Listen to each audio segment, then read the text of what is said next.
And now a reading. I cannot prove to you that I am slash we are human by Julian Jamaica Soto. I cannot prove to you that I am a person, but you can hold my hand cool and dry while we pray or just breathe, ragged breaths catching on our aching ribs. I cannot prove to you that brown skin is holy, that black skin is sacred, but you can know it, luminous and irrepressible, the tabernacle of your own liberation. I cannot prove to you that every queer body, every trans and NB body, every ace and bisexual body sings back to the universe its immense generative power of yes. Cannot prove to you with quadratic certainty that what a disabled body holds is a story of wisdom beyond perfection, like a red sun emerging from behind a cloud of dust. So the answers that I have for a country hacking up a death rattle and a democracy with a wheezing, waxy pallor are about our courage to love, our desperation, not only for survival, but also to tread above the worst of our collective nature and to get each other free, unashamed that there came a day when we were willing to risk looking foolish to simply stay together and alive.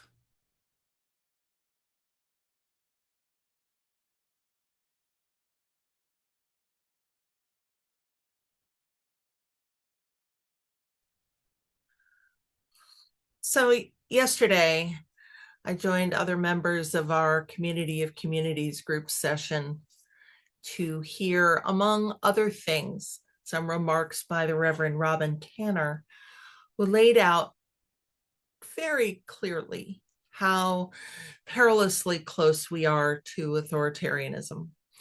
To be honest, it scared me, realizing that it's not an idea that's on the horizon, but rather it's really already here, and we must fight like hell to not let it take hold. Part of how we fight, as she described, along with building good interdependent networks across communities, is holding firm what she called the red line, that line you're not supposed to cross. And sure, red lines are being crossed right now, but not all of them, and not perhaps the most destructive to our democracy of them yet. And what Tanner reminded us of is that we must hold firm, among other things, the red line of our values.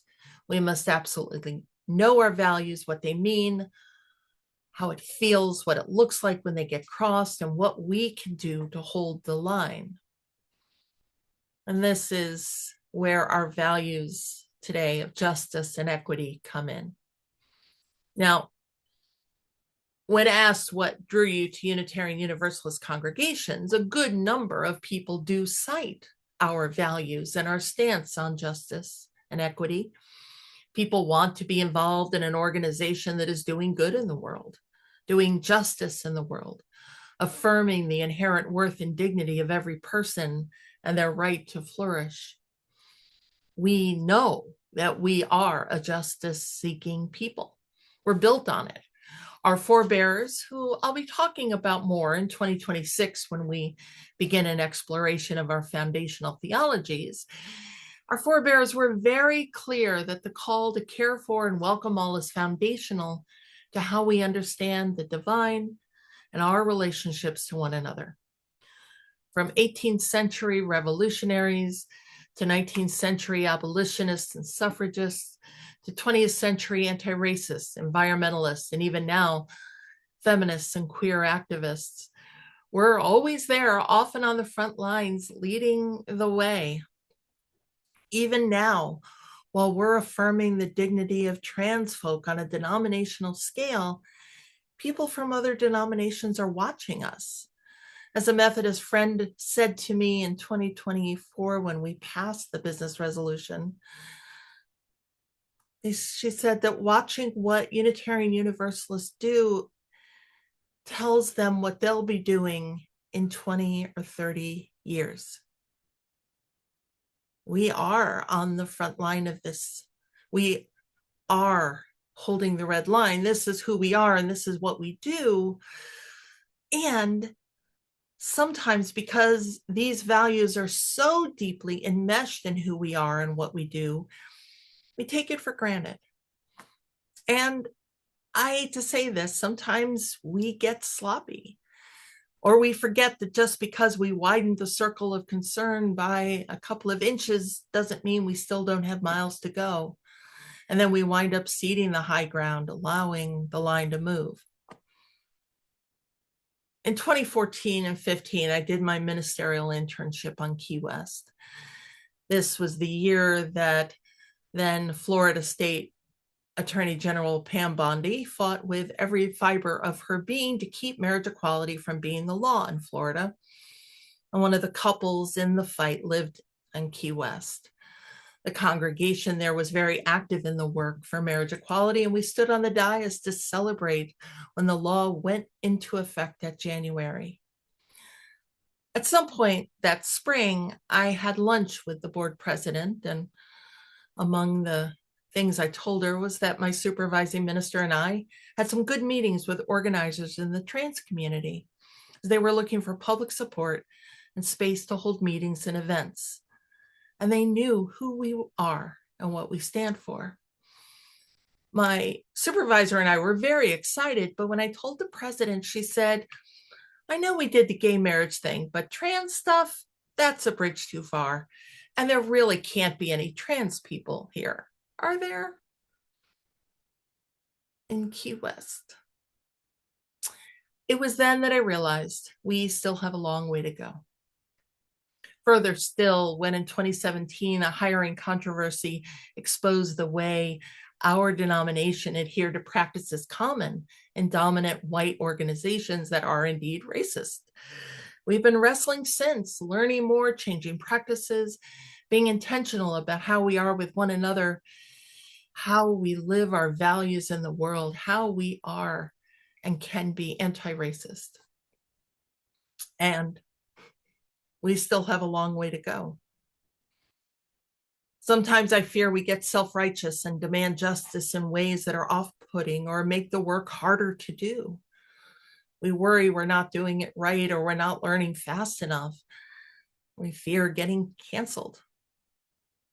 And then sometimes I fear we lean too far into being kind, so complacent and nice, not wanting to bother anyone, not wanting to disturb, not wanting to hold others accountable.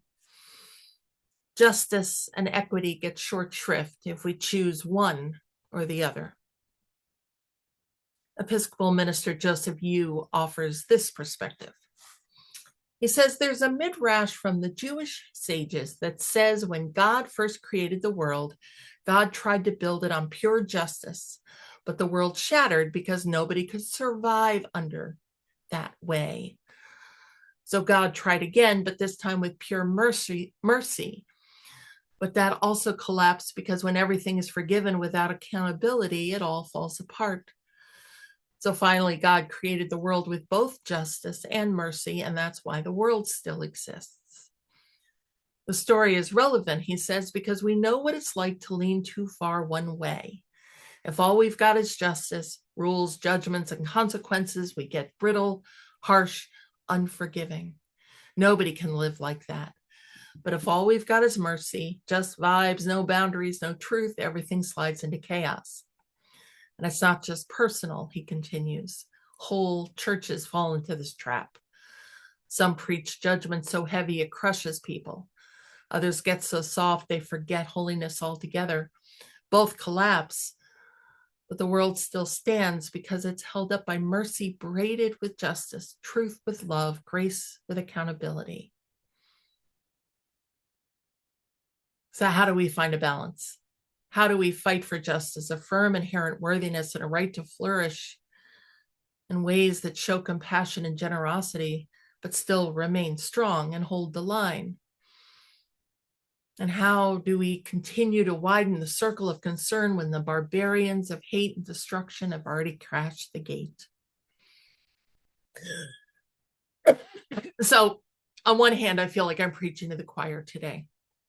because I have witnessed the incredible generosity and commitment to justice and equity from many of you. And it's not just about outwardly doing good things. That's the lesson Eleanor in The Good Place really learns. As I shared a few weeks ago, this character, trying to understand how to be good, wrestles with the losses of friends and lifestyles she experiences as she devotes her life to justice, compassion, and generosity.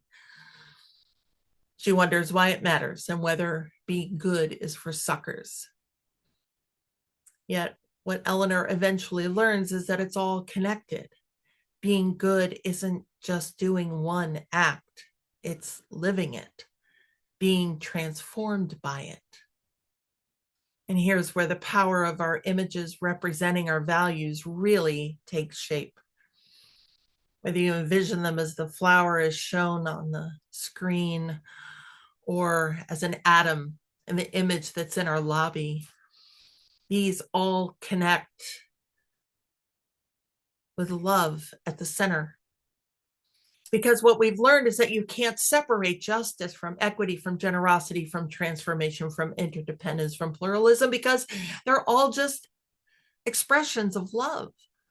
The midrash from Joseph Yu, the journey of Eleanor, the mother and child in our story, they're all expressing a deep, transformative, life-changing love.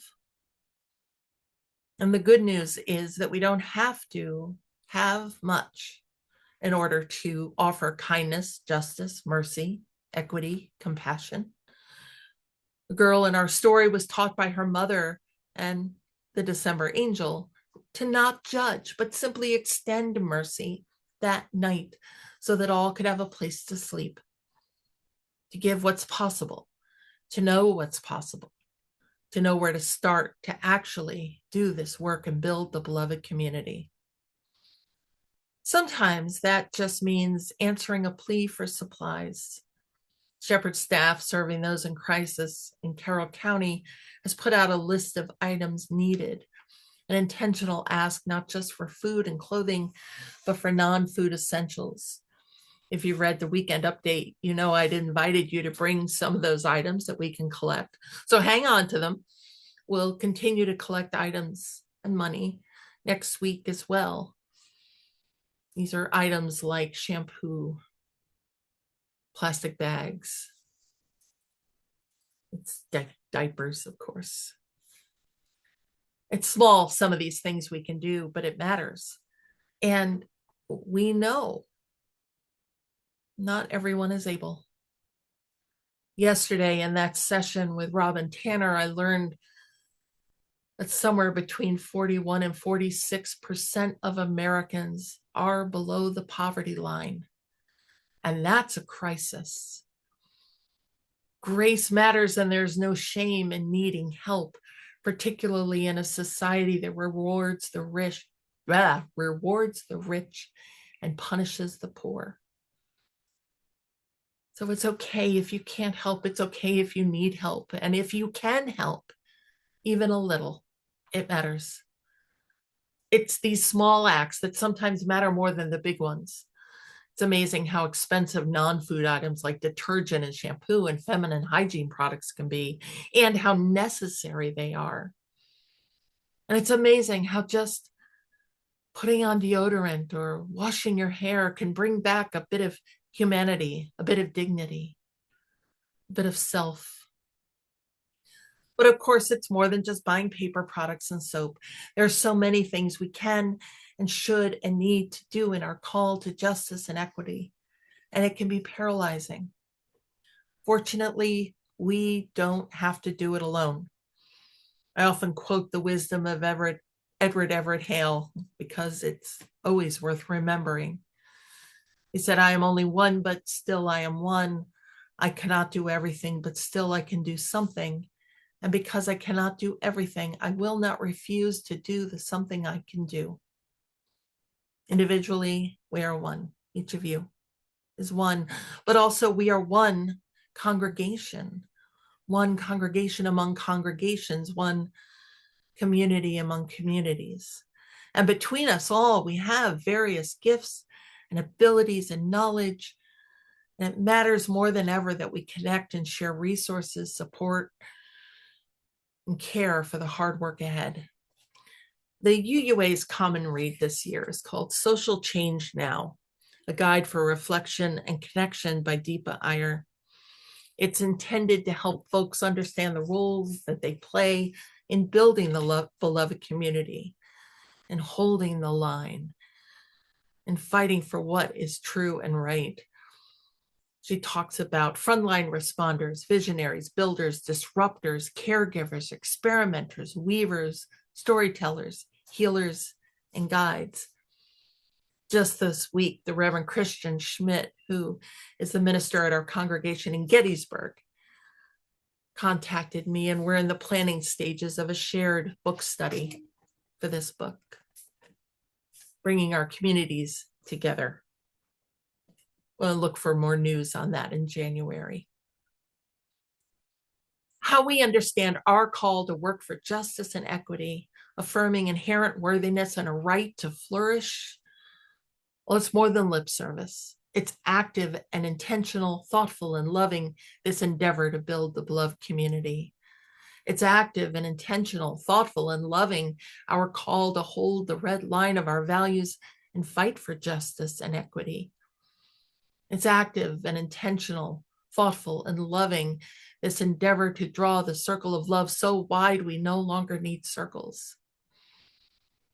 The lonely midnights of winter are a stark reminder of what we should be doing all year long, offering assistance, extending a helping hand, welcoming the stranger, keeping the oil burning, providing shelter and a warm meal, not out of pity or duty, but because we are a people who put love at the center, who know the power of our values as inextricably intertwined, a people who deeply care for the whole of humanity. Let us extend our love, activate our love, show our love, be known by our love, be committed to our love.